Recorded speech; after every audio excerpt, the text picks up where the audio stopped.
Bisa diem gak sih?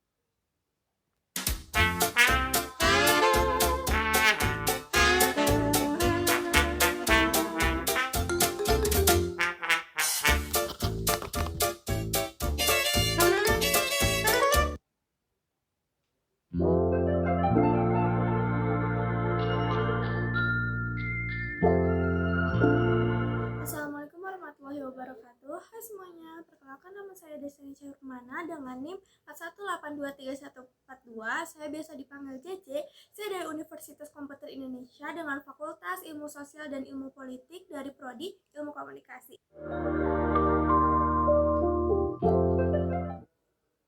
Perubahan sosial merupakan suatu proses yang tidak dapat kita hindari dalam kehidupan bermasyarakat. Dalam konteks komunikasi pembangunan, komunikasi bukan hanya sebagai media untuk menyampaikan informasi. Dengan mengangkat tema ini, kita untuk menggali atau memahami peran penting komunikasi dalam mendorong perubahan sosial melalui pendekatan komunikasi pembangunan.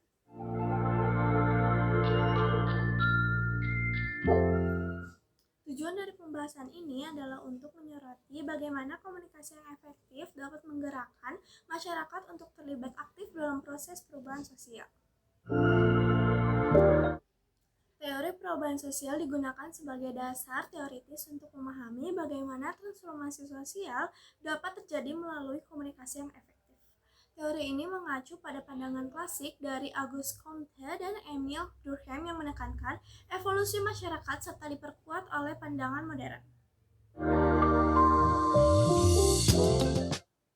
Ada pula peranan strategis komunikasi dalam konteks pembangunan.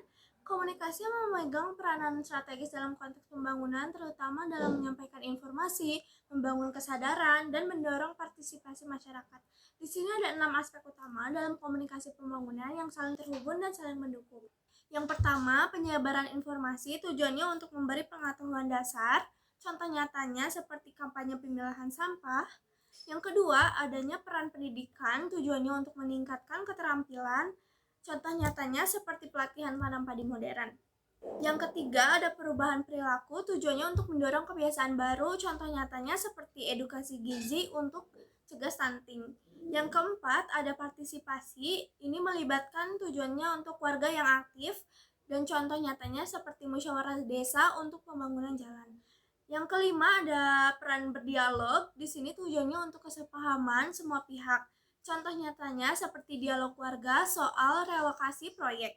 Yang terakhir, ada peran pemberdayaan. Tujuannya untuk mendirikan masyarakat. Dan contoh nyatanya seperti pelatihan bisnis produk-produk lokal.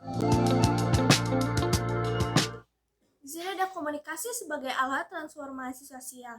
Dalam konteks masyarakat, informasi, komunikasi memainkan peran penting dalam membentuk pola pikir, nilai, serta norma sosial yang berarti komunikasi bukan hanya sebagai alat penyampaian informasi, tetapi juga sebagai instrumen transformasi sosial yang efektif. Bung Min menjelaskan bahwa perubahan sosial mencakup beberapa aspek. Yang pertama, perubahan pola pikir dan sikap masyarakat terkait isu-isu sosial dan budaya di sekitarnya. Dan yang kedua, transformasi perilaku masyarakat terkait dengan perubahan sistem sosial. Serta yang terakhir ada perubahan budaya material. Ada pula peran komunikasi dalam perubahan sosial. Yang pertama, menjadi penghubung antara pemerintah, LSM, dan juga masyarakat. Yang kedua, mendorong perubahan perilaku dan pola pikir masyarakat. Yang ketiga, memberdayakan masyarakat sebagai pelaku perubahan, bukan sekedar penerima informasi. Yang terakhir, menjembatani kesenjangan informasi agar pembangunan lebih tepat sasaran. Contoh penerapannya dalam kehidupan bermasyarakat, yang pertama ada kampanye anti pernikahan anak di pedesaan. Di beberapa wilayah pedesaan, pernikahan anak masih dianggap wajar. Melalui pendekatan komunikasi pembangunan, LSM bekerjasama dengan tokoh masyarakat dan media lokal untuk melakukan kampanye edukatif yang tidak hanya menyampaikan fakta, tapi juga mendorong diskusi publik. Kegiatannya seperti drama komunitas, dialog interaktif, dan siaran radio lokal ini digunakan untuk membentuk opini publik dan mengubah norma sosial.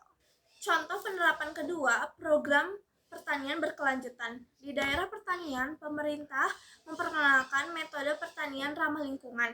Namun, perubahan tidak akan berhasil tanpa pemahaman petani.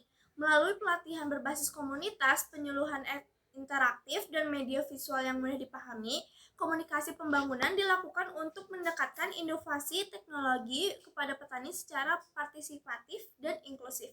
Contoh penerapan yang terakhir adanya peningkatan kesadaran gizi anak. Di wilayah dengan angka stunting yang tinggi, intervensi kesehatan dilakukan bukan hanya dengan memberikan bantuan, tetapi juga dengan pendekatan komunikasi yang mengubah perilaku konsumsi masyarakat.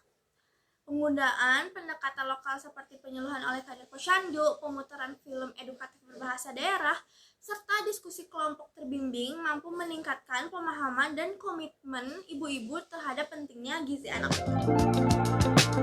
Dari adanya banyak yang kita bahas, kesimpulannya di sini komunikasi tidak hanya berfungsi sebagai alat penyampaian informasi, tetapi juga sebagai jembatan untuk membangun kesadaran, membentuk opini publik, dengan menggerakkan partisipasi masyarakat secara aktif dalam pembangunan.